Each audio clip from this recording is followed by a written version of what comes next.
We need to focus on the enunciation. Enunciation. Because we're recording this on my phone and also having the same, like, loudness factor. We'll try. We'll try and be loud and not. I won't like do this really far lean back shit. Okay. Yeah. Yeah, because then that's going to pick up the chair going. Oh, that'll be a haunted podcast. Which is perfect because haunt season is coming. We're going to start. So I got triggered. It's all good. Like, I have no beef with this person. I really like this person. It's just a small.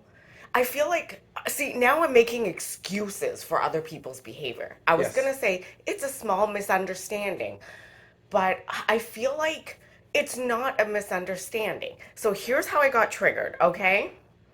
Okay, and I've been triggered since I've been 19 about this. Since I first went on the fucking internet and started, like, trying to meet people online and just being myself and being like an honest, genuine person online who just happens to be a female with a fetish. Yes. Okay, so I got triggered because it's kind of embarrassing to say, but we were texting, right? And I thought we knew each other. Like, I put myself out there. I have a YouTube channel. I put so much of my shared private life online, on FetLife, on Twitter, on Reddit. Like, I don't hide anything, right? If I'm playing with someone, sometimes I take pictures and I share it, and I share all the good times Yeah. and all the hot times, or some of them. And he texted me like, "So do you do this for fun or for money? I'm confused." And I had just texted him a bunch of pictures of like guys I played with this weekend or prior to this weekend, that I was really excited about and I had a really hot time with. And I don't know, that just triggered me because it's like, well, what are you confused about? Like, no, I'm not doing it for money. I thought this was very clear. That I wanted to play with you.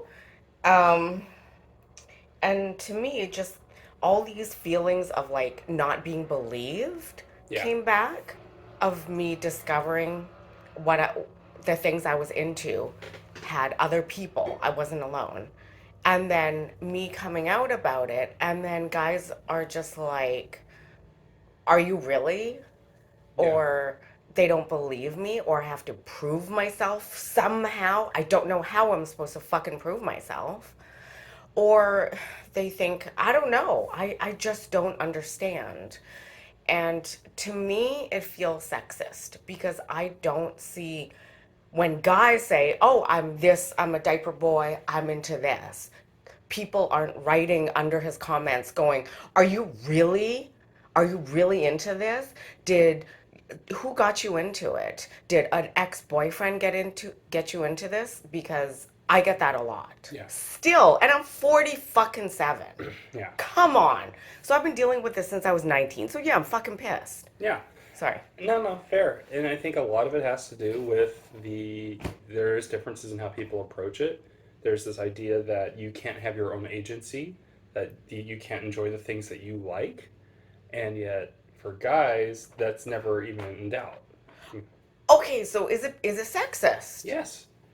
It is sexist. I feel like it's sexist. Thank you. Yeah. So for you, it's also because people see that you are a professional, and I'm using air quotes here. You are a professional now. You are a professional, but they see that and they go, "Oh, is she doing this just for money?" I'm doing some of it for money if it's Yeah. a session. Yeah, Yeah. but it's like also saying, "Hey, somebody can't have a passion and turn it into a career, and still have that passion somehow." Like so many other people Yeah. who, are into glass blowing and also sell their creations, but they do it for fun and give it as gifts to people that they like. Exactly. Or mechanics who love working on their own projects, but also is a paid mechanic. Yeah. So they can fucking fix people's cars. Yeah. And so it's so like people be like, "Oh, you like working on manifolds, huh? Do you really like that, or you just do it for money?" You know, Right. it's like no one's asking that. You know, it's just not a thing. No, especially if they have Instagram, Twitter, and YouTube about, you know, Yeah, fixing cars or glass blowing. but because it's something sexual and it's something coming from a woman, they automatically start to get this assumption that maybe it's not just something purely pleasure. It's something you're doing just for money because they can't, in their heads, understand how anyone would do that for fun. But they're doing it for fun. If Yeah. they met a partner who's into it, like they're, they'd be offended if their partner was What like, if they never have? What if that's where that's coming from? "Oh, I'm playing a little devil's advocate here, by you the you way. have to," and that's why you're Yeah. talking to me. What if what if like that person's experience up till that point has Mhm. always been I have to convince my partner to try this. I have to convince them that it's fun and they're only doing it for me. They're not really into it themselves. Right, but that's that one person. Correct, but that's their world. That's all they've experienced. Huh. And so then they get somebody else like you coming along who's like, "No, I really do enjoy this, but I also make the content." And they're like, "Do you really enjoy it or are you really just doing this for money?" I don't even know what to say. But no, I don't. I believe you when you say that you get a lot of that, and it's not just like I'm just focusing on one instance, Yeah. but that can't be everyone. That can't explain everyone who's reacted that way. No. There's definitely a sexist or misogynistic component Hmm. involved where only a guy's allowed to like something. Right. You know, woman's not allowed to like that. You know, Right. unless I convince her. Yeah, You know, like or so unless she's someone getting must have paid. convinced me. I Yeah. hate that the most. Like when people ask like, "Oh, did an ex-boyfriend get you into it?" Mm-hmm. It's like, "What?" It's That. like it's like guys, you know, for the guys who are listening, it's like if you shared, obviously in this topic, like your love of diapers with a Yeah. partner, Hmm. and that partner immediately goes to, "Were you abused? Did something happen?" It's like, no, I just like this thing. Oh. You know, it's like all of a sudden the fact that you like it isn't enough. It's something must have triggered you, or Right. something must have pushed you into it. So guys get that. I would imagine so. That Yeah. there's some of that that's absolutely happening, Yes. you know, and Yeah. a lot of it's also coming from. I mean, in that case, it's coming from ignorance. People don't know any better. Right. I think in your case, it's coming from a mix of ignorance, a mix of sexism, and then just like their own experiences. You know. Okay. Where does sexism start? This is a much Oh bigger dear God. question. We only have like 20 minutes. Come on. So in the beginning, there was nothing, and God created. No, I'm just kidding. You know. Oh, Sexism has always been a thing. There's always been this idea that women don't get that the same benefit of the doubt. You know, they're not as empowered as guys, and that's not right. okay. Here's something Hmm. that I realized. Um, that when I tell like all my like mainstream friends, like non-ABDL friends, or just like strangers, Mm-hmm.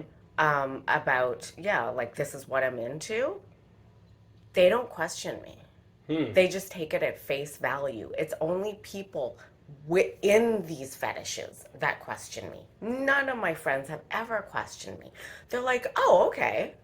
Do you think that might be because their experiences, or do you think that might be because they've been ingrained to believe these things, I or do you don't, think it's coming from somewhere else?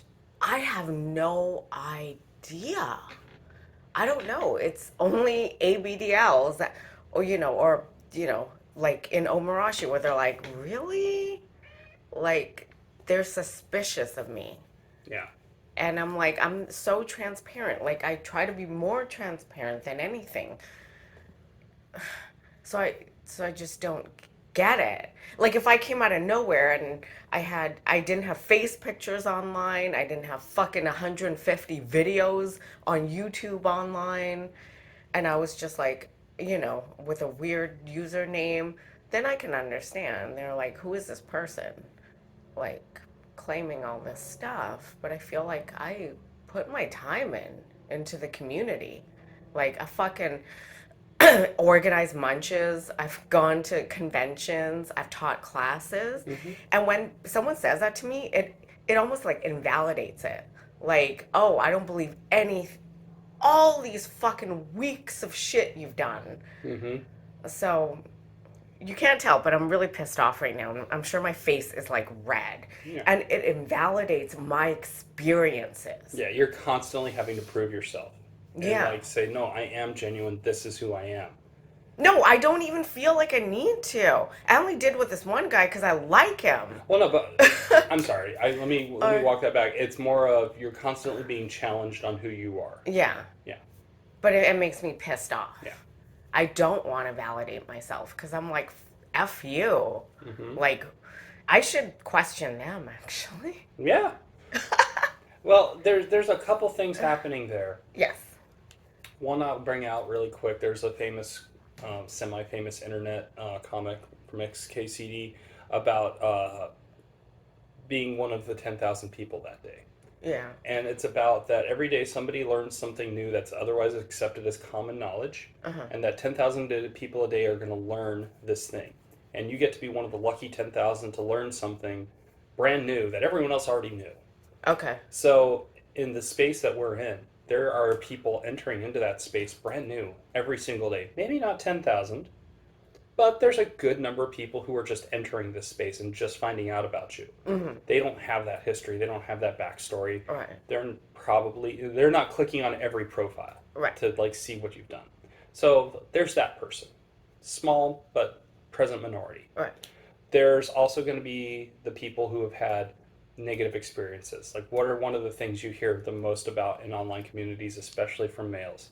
The number of fakes out there. Yes, and also that they got ripped off. Exactly. And we can't discount them either because those are real experiences and have real impacts. Oh, yeah. And then they talk about it, and people who didn't have that experience hear it, see it, read it, and they decide that is a broader experience than it really is. That's a really good point. Yeah. But again, that's not everybody. That's No. another set. Maybe not, I don't even think that's the majority. I think between the two groups we've described, we're still in a minority section. Yeah. And then I think there's probably what is the minority, your run of the mill, I've been around for a few years, yada, yada, yada person who's just kind of built up their own preconceived notions about a person or the community, and also brings their own prejudices and things like that into the community that are part of the broader cultural spectrum that is who we are. Right. And that, I think, is who you probably encounter quite a bit. Yeah. And that's the person, like you said, that questions who you are and challenges you and wants you to defend you because they can't understand that. Because in their culture, in their society, whatever that is, middle of Iowa, urban Chicago, Orlando, Florida, wherever they're from, Right. women just don't behave that way. Or the women they've interacted with just don't behave that way, and they don't get it. They don't understand it.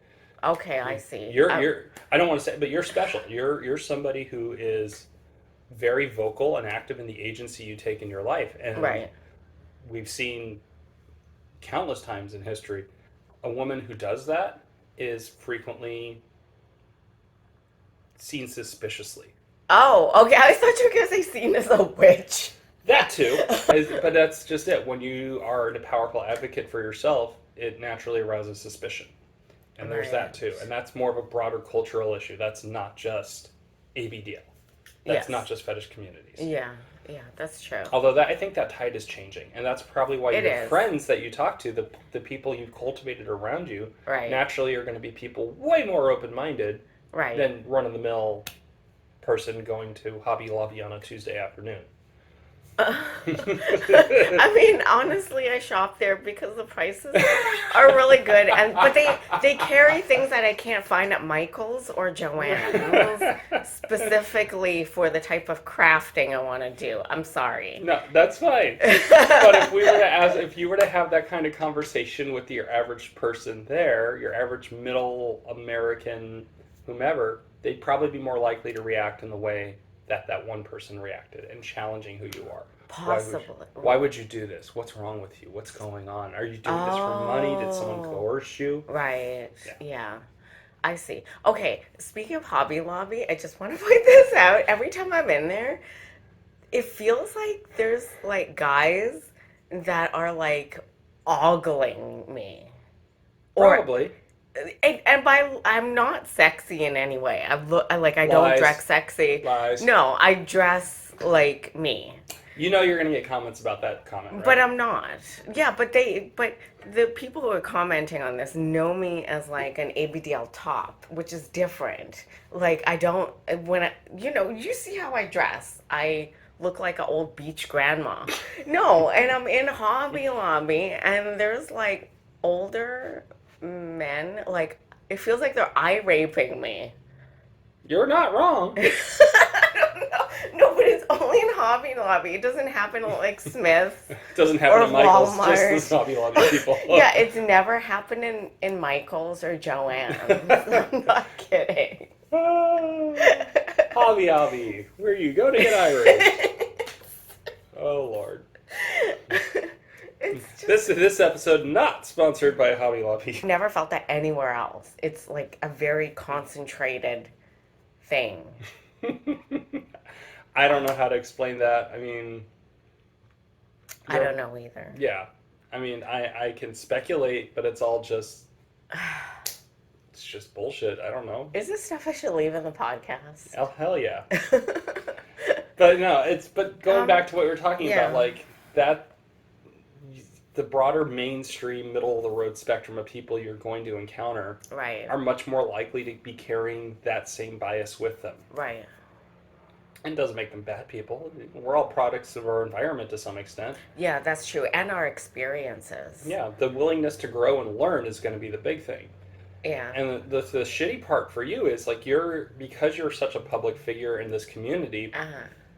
the people that you are engaging with who are new to it and bringing those biases are constantly going to be challenging you. Right. Because they don't know differently yet.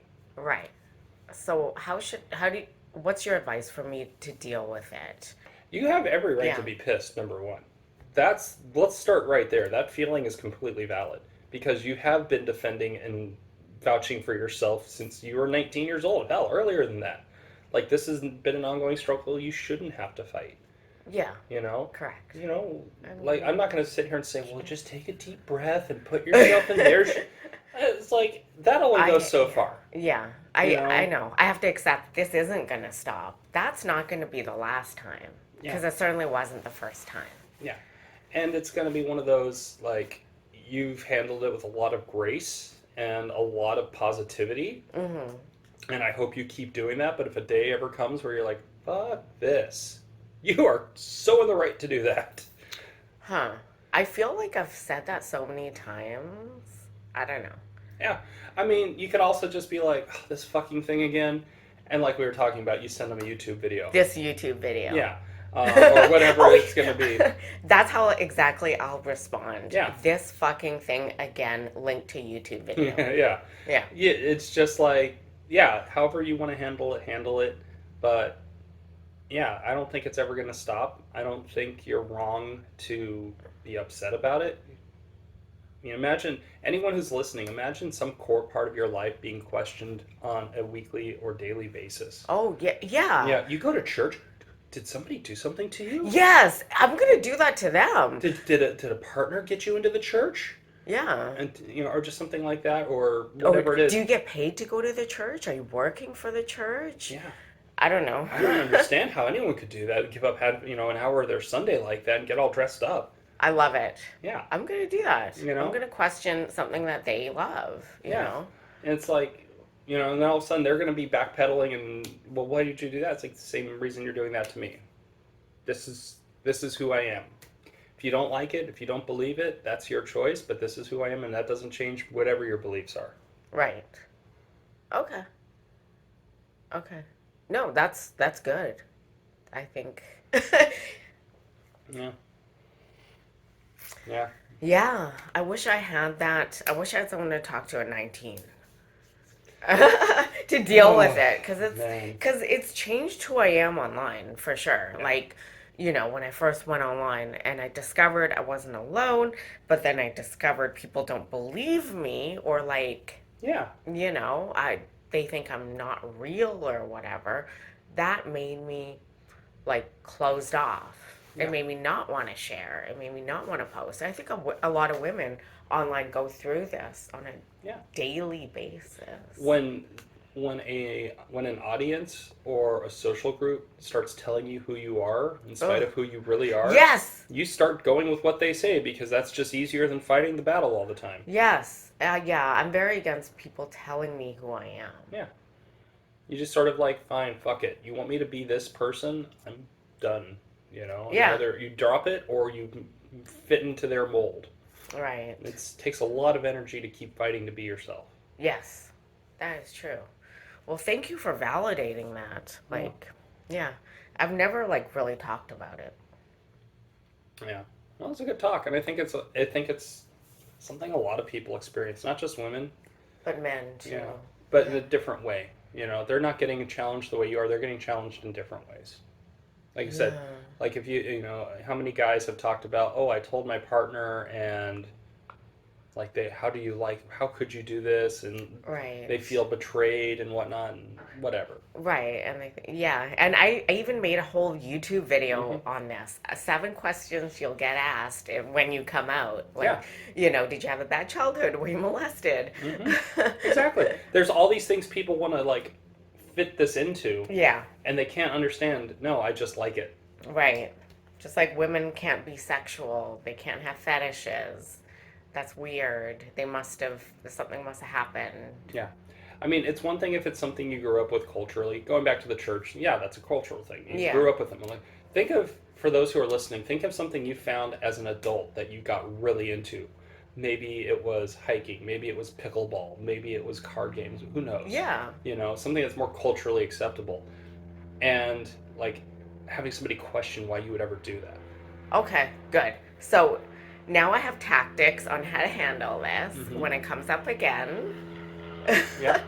Actually, that is what I did with that guy that asked me that question this weekend. I took something that he loved, and And destroyed it. Well, no, I didn't do that because I love the same thing too. But Yeah. but use that as an example. Yeah.